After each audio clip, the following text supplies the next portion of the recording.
मैं रीत। पालमपुर की एक पुरानी हवेली में मुझे देव नाम के बच्चे की देखभाल करने का काम मिला था। कार में बैठे हुए मैं हवेली को देख ही रही थी कि मुझे एक कॉल आया।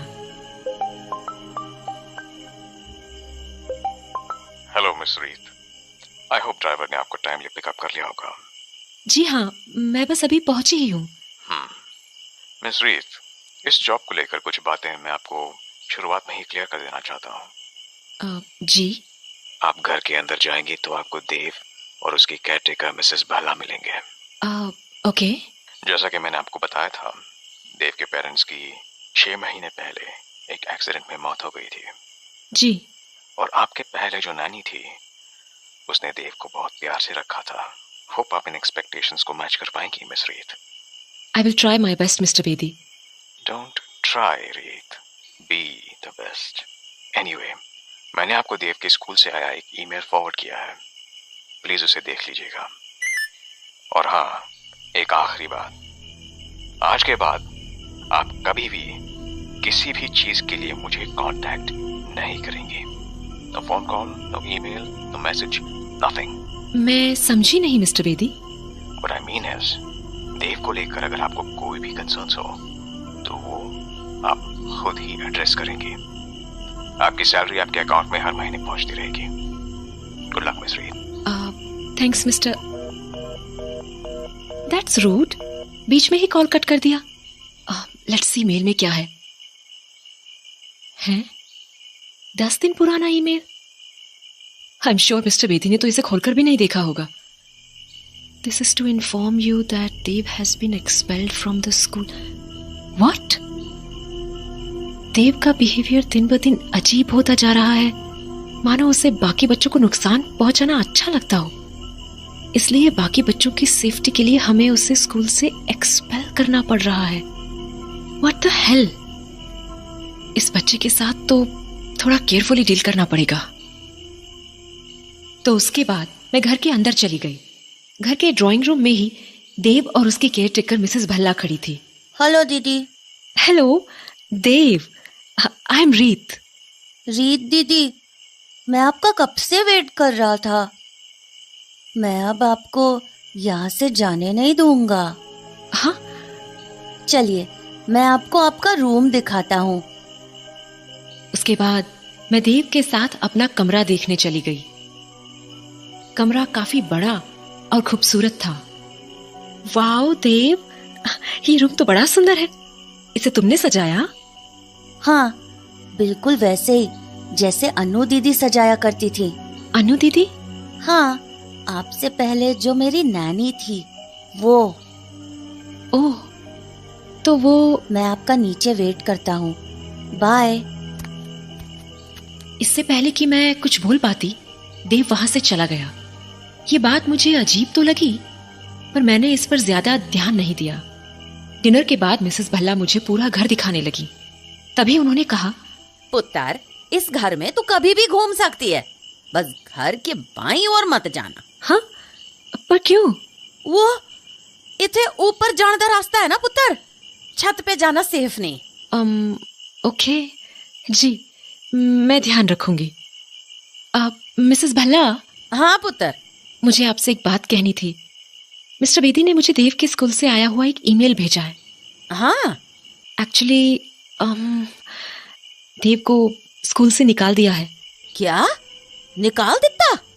जी, इस बात को 10 दिन हो चुके हैं। पर ऐसे कैसे निकाल दिया देव को स्कूल से? कोई वजह तो होगी ना? दरअसल कुछ साफ साफ तो नहीं लिखा है, पर स्कूल का कहना है कि देव से बाकी बच्चों को खतरा है। केड़ा खतरा? इतना छोटा सा बच्चा खतरा हो सकता है क्या? वही मैं भी सोच रही हूँ। अरे क्या कितना होगा, किसी बच्चे नु थप्पड़ मारिया होवेगा बस, और किसी का गला तो नहीं दबा दिया ना। भला इतने छोटे बच्चे से किसी को क्या खतरा हो सकता है? मैं समझ रही हूँ। मिस्टर बेदी नु पता है? स्कूल का ये ईमेल उन्होंने ही मुझे फॉरवर्ड किया था, पर मैं उनसे ज्यादा कुछ पूछ नहीं पाई, और अब तो मैं उन्हें कॉल भी नहीं कर सकती। क्यों? उन्होंने मुझे उनको कांटेक्ट करने से मना किया है। जब से उसने बिजनेस संभाला है तब से देव को एक बार देखने तक नहीं आया है वो। खैर तू मैनू दस अब की करना है?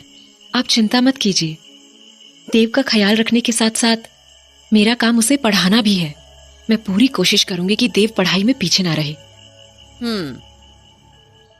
धीरे धीरे वक्त बीतता गया और मैं देव के साथ घुलने मिलने लगी। एक रोज मैं देव के साथ लुक्का छुपी खेल रही थी। देव, छुप गए ना? मैं आ रही हूं। तभी बगल वाले स्टोर रूम से मुझे एक आवाज आई। हाँ, ये आवाज, ये तो इस कमरे के अंदर से आ रही है। तो मैं देव को ढूंढते हुए उस कमरे के अंदर चली गई। अंदर मुझे देव तो नहीं मिला, पर कमरे में बहुत से पुराने बॉक्सेस और खिलौने पड़े हुए थे, मानो वो कोई स्टोर रूम हो। मैं उस कमरे को देख ही रही थी कि मेरे पैर से एक बॉक्स टकराया और उसका सारा सामान बाहर निकल गया। गौर से देखा तो उस बॉक्स में कपड़े थे, किसी लड़की के कपड़े। पर किसके? क्योंकि वो कपड़े मिसेस भल्ला के तो नहीं हो सकते थे। मैं उन कपड़ों को देख ही रही थी कि तभी मुझे एक म्यूजिक बॉक्स दिखा, तो मैंने उसे उठाया और खोल दिया। बॉक्स के खुलते ही उसमें से एक ट्यून बजने लगी। मैं उसे ध्यान से सुन ही रही थी कि तभी धपा। देव, ओह, आप तो डर गए। हाँ। उसके बाद देव बाहर चला गया और उसके पीछे पीछे मैं भी स्टोर रूम से बाहर निकल गई। देव कभी तो बच्चों जैसी हरकतें करता था, पर कभी कभी वो बहुत ही अजीब हरकतें करता था। एक शाम भी कुछ ऐसा ही हुआ। मैं किचन में देव के लिए केक बना रही थी, तभी मुझे खिड़की से देव सामने की झील के पास खेलता हुआ दिखा और साथ ही वो कोई धुन भी गुनगुना रहा था।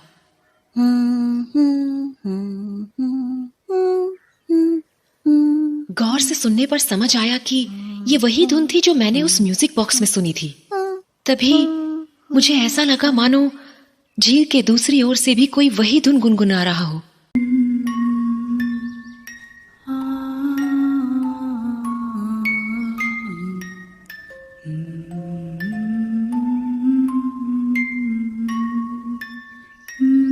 आवाज किसी लड़की की थी। पहले तो मुझे वो मेरा वहम लगा, पर तभी मैंने देखा कि देव झील की दूसरी तरफ किसी को देखकर अपना हाथ हिला रहा था। गौर से देखा तो झील की दूसरी तरफ कोई 20-25 साल की लड़की खड़ी थी और वो भी देव की तरफ देखकर अपना हाथ हिला रही थी। पर फिर अचानक वो वहां से गायब हो गई, मानो वहां कोई था ही नहीं। मेरा दिल जोरों से धड़कने लगा तो मैं भागी भागी देव के पास गई। देव, हाँ, क्या हुआ दीदी? तुम अभी किसको बाय कर रहे थे? लेक के उस पार? बाय? किसी को भी नहीं। देव, सच सच बताओ, लेक के उस पार कौन था? दीदी, सच में कोई भी नहीं था। देव ने तो मुझे कुछ भी नहीं बताया, पर मैं जानती थी कि वो मुझसे झूठ बोल रहा था, क्योंकि मैंने उस लड़की को अपनी आंखों से देखा भी था और उसे गुनगुनाते हुए भी सुना था। तो बस मैं वापस उसी स्टोर रूम में चली गई जहां मुझे वो म्यूजिक बॉक्स मिला था। मैंने उस म्यूजिक बॉक्स को दोबारा खोला तो उससे वही धुन बजने लगी जो देव गुनगुना रहा था।